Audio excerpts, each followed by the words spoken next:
Comparison is the thief of joy, said Theodore Roosevelt. Probably. Doesn't matter who said it. What this is saying, and what I agree with, is too often we compare ourselves to others, and too often this steals our joy away from us. Social media is the perfect example of this. This person has so many friends. This person goes on cool trips. This person's always out. The list of thoughts go on and on. But really, all you can tell from a post on social media is that the person was there and they took a picture. They're smiling, yeah, but who doesn't smile in photos? My point here is not to say that people are definitely lying on social media, but I wouldn't say it's fully honest either. And even if it were honest, so what? So what if they have lots of friends and go out and a lot and travel the world? You have your own life, family, friends, and goals that you care about, and they have theirs. So, my goal with this episode is not to convince you that in reality everyone is just sad, trying to appear happy outwardly. No, my goal is to show you that you are the champion of your own life and you get to decide your own goals. And I believe it will do you much good to not be in constant comparison with others. There are many famous examples of this coming into play, one of which being the story of Keanu Reeves, which you may have heard. After losing his girlfriend, baby, and sister to tragedies in a short period of time, he started living modestly. He took the subway, he didn't drive fancy cars or have expensive homes, and he compared his grief to happy celebrity couples at premieres, which made him sink into depression. What ultimately brought him out of grief was embracing the simple things he liked, like motorcycles and charity.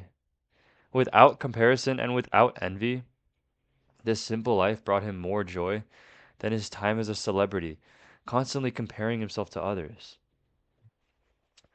The point here is even the simplest life is more enjoyable than the most exciting life if that simple life lacks comparison and envy. And then think about video games as well. How much more fun are video games when you don't compare yourself to the opponent, to your teammates, or even your friends? Did you and your friends argue over who's better at Fortnite back in middle school? Maybe, maybe not. I know I did, and if you did too, don't you think it would have been better if you all just didn't compare yourselves to each other?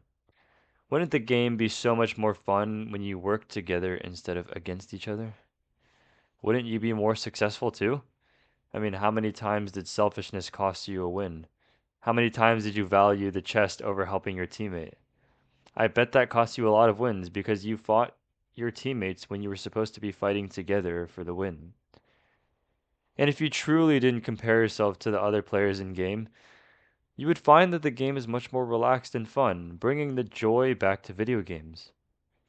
Of course, competition naturally brings about comparison. That's in its nature. So competitive games are naturally going to make you compare yourself to your opponents. But is that always necessary? Do you need to be competitive in video games? They're just for fun, after all. Personally, video games became a much more joyful experience once the competition and comparison were just taken out of the picture.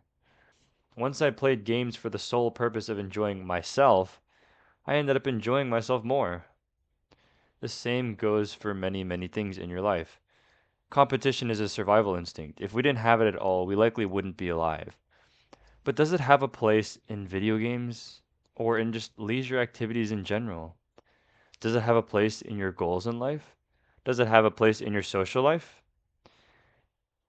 I'm not going to answer these questions for you, but if you think about it, you may realize that competition and comparison do not need to be present in many aspects of your life. Think about the analogy with video games. Think about how much better video gaming would be without competition and comparison. Now apply that to other aspects of your life. Would socializing be more fun if you didn't compare yourself to others? Would spending some time alone be less lonely if you weren't comparing yourself to others? Would studying instead of going out that one night be more bearable if you didn't feel envious of those going out with their friends? I think these scenarios can help you think about the things that are truly bothering you in life. Like, for example, studying at night on the weekend isn't so bad if you don't compare your situation to others. Or even if you don't compare it to yourself on other occasions when you didn't have to study. There's a good book that covers some of this topic, and in general, it's a good way to keep your mind strong. The book is called Don't Believe Everything You Think by Joseph Nguyen. You may have seen this book advertised on TikTok over a year ago, and it's, in my opinion, a great book. Even if you don't think you need to read it, it can be valuable to take a look at. So take some time to take a look at this book. Like most self improvement books, it's not perfect, but take what you will from it. I think many people could benefit from reading it. And in general, make sure to stay mindful of your habits and your way of life and continue to improve every day. I'll see you all in the next episode.